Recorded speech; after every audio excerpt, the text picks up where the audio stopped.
Over the last decade, there has been a lot of talk about how Donald Trump views his administration like a television show. As the Wall Street Journal points out, Donald Trump is betting that the images of troops on the streets of Los Angeles will be the kind of TV that scores him a big political win. It's a much different image than we saw 5 years ago when we know Trump wanted to send in the military to respond to protests, but his aides held him back. Joining me now to discuss this and more, MSNBC senior political analyst, my friend Matthew Dowd. He's also a former George W. Bush strategist and founder of Country Over Party. Matthew, a week ago, 2 weeks ago, all we were talking about was the president's self-induced trade war, inflation that was coming, the big, beautiful bill that was anything but. And now here we are. From a pure optics and imagery perspective, and Donald Trump is all about branding, what do you think of the gamble Donald Trump is making here?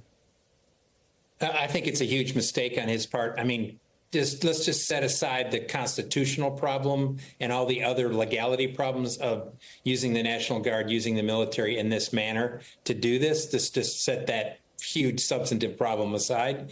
I think from a political standpoint, and just your previous discussion, I think highlights this on the economy, is Americans and business people and leaders don't like chaos. And we just went through, as you just said, the last month or so of chaos related to tariffs in the economy, what's going to happen, how to make decisions, all that. And now we're entering into a chaos phase of immigration and what to do about undocumented people in this country. And I think that problem that Donald Trump is supposedly, quote unquote, the one that's going to bring order. And I think American public likes order.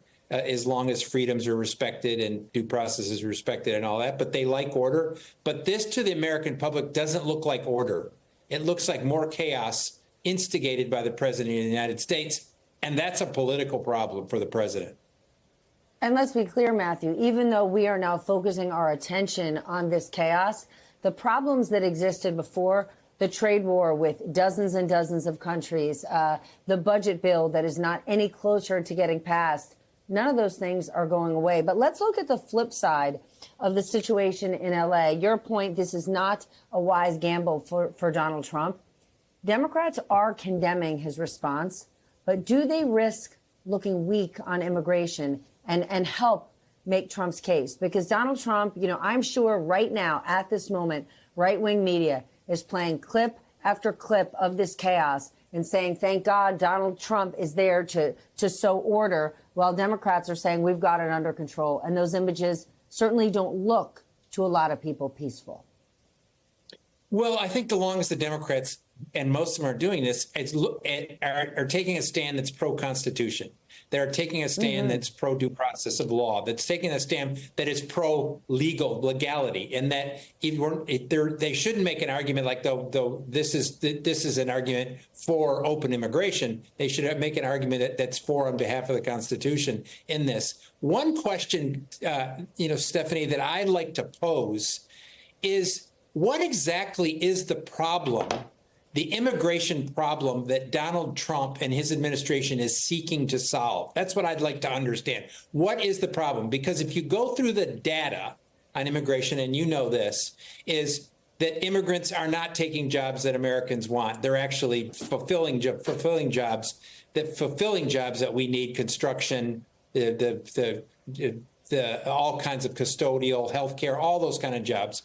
That's one aspect. The other aspect is they actually put more money in the system than they take out in service. So that's another aspect of it. And every other country in the world knows that their economy is contingent on having more immigrants come into their country. And so all of the political machinations of this and all the stands that you can take on the Constitution, I'd still like to answer the question is, what is the problem Donald Trump and the White House is trying to solve?